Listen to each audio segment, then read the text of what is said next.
All right, well, here we are, continue with the Prince portrait. So this style you might call pop art in the spirit of Andy Warhol, uh, who was known to do this type of thing, where using photos and actually he used silk screening and then put a color painted on the silk screens to celebrate various celebrities and friends of his and other world leaders sometimes. Okay, so I started with the purple. We made a purple layer of paint, the brush, and choosing a color in the palette right down here. For each color, I would recommend try use a different layer, and that way you have maximum editability and can find it easier, and so on and so on. So with this layer, I'm going to go with another color, and how about slightly bluer purple, quite a bit bluer. Okay, and go get some details here. Now, I have a really small brush right now. I can use the bracket tools to make it bigger. And here we go. And go through the picture and paint.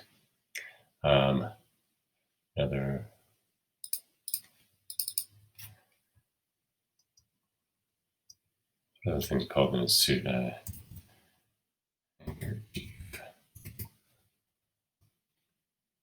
Spell it. Okay, now let's go to the face. New layer. Face, and how about go for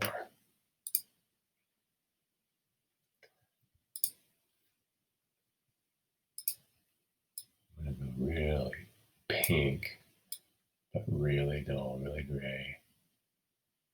Okay, and on this one, I'm going to experiment with less opacity. I don't want it to be too strong. I'll go 50% for now. And I want to try a really soft brush. All right, and I want to make it a lot bigger though, and I'm going to do this kind of like more, you could call it expressionist, I guess, approach. I accidentally made it out there. I'm going to go back. All right, I did Command Z or Control Z to undo a step, or you can just go back one step in your history.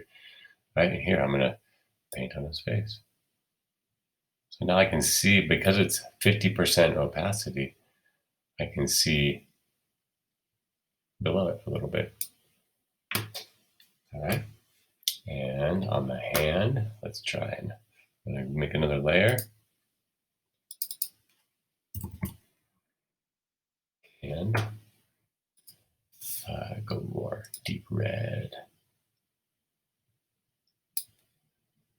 Magenta, really. And look at the top bar. That's the color I'm getting. Pretty intense, but again, keep the opacity about half. All right, got a big brush here. Let's go.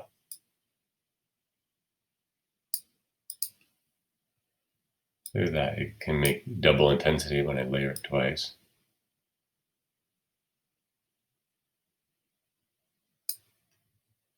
I'm going to zoom back out. Making a bit of a mess. I'm going to try to do over command, go back a few steps, and start over again.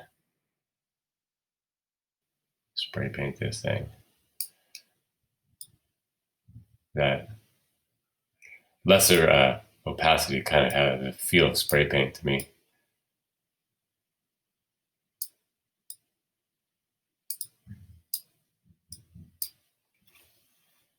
All right. And if I don't like it, look at this. You can go back even further and try again until I get to something I like. In here. All right, I'm going to go with that. Kind of turn him into a clown, maybe? Nah. Okay, got respect for the man. All right, now other hand.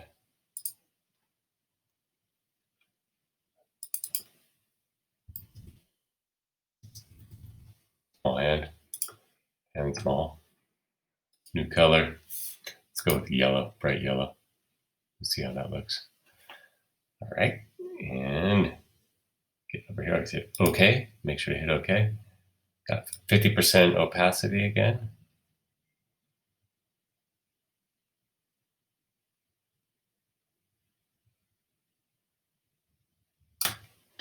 Just kind of play around. Right. Once you have the basic template of a photo, using your photo and using the threshold to make a black and white sort of coloring space, it can kind of look pretty like a typical pop art piece of work. I'm going to go back to that threshold actually and see if I can change it yet more. That's a little better. Right, so now I can see a little more detail on him. All right, I'm going to leave it there for now. And next, what you guys got to do with this, once you have the painting of some kind, just kind of play around, get used to the brush tool, choosing colors. Once you have something, what I want you guys to do is take all those layers, everything in this, okay? Hold down Shift, link them together, and then put them in a folder, okay? So now the whole piece, the whole edit is there, and that's going to be my fourth edit, whatever number it is for you. Oh, Prince, okay? So now I got that. Now check this out. You can take that, so you can work on each photo separately, and then move it to your original artboard, the 6 edits grid. So I'm going to click and hold the whole folder and get here, and see it turns blue. Now I can drop it there, okay? And now I have it there. And there's edit number 4 on the original paper, right? Our original artboard, you could call it. Now, the thing is, it's much bigger than all the others, right? And what I want to do now is place that into a shape like we did all the others. So I'm going to, in this layer, let's click on the background first and create another rectangle. And because this one's a more vertical orientation, I'm going to make my rectangle like so. About like that. Okay, create it. And then I'm going to move it to the bottom right there. And I'm going to take that and all that, and can I clip? Yes, I'm going to see if I can clip all of it to the box. Pow. You know, that's clipping to the box right there. I have all of them selected. Let's see if I can actually move all of them at once. Put it right there. All right, and it's not quite all doing it, so I got to go and clip each one. Let's see if I can get them all to fit in there. Clip, clip, clip, and clip. And I still need that one to clip. All right, now it's all in there.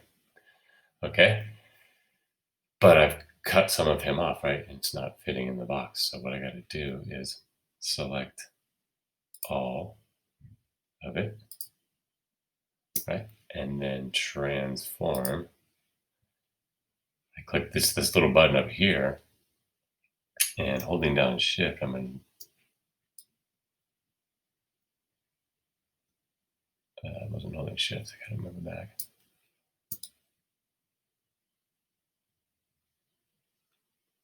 Try to get it to fit in the box a little better. All right, so what we're practicing here is like how to really control and manipulate the things and getting our head around all the different pieces and noticing what we're doing with each one. Okay, I'm gonna leave it right a little bigger. Hit return.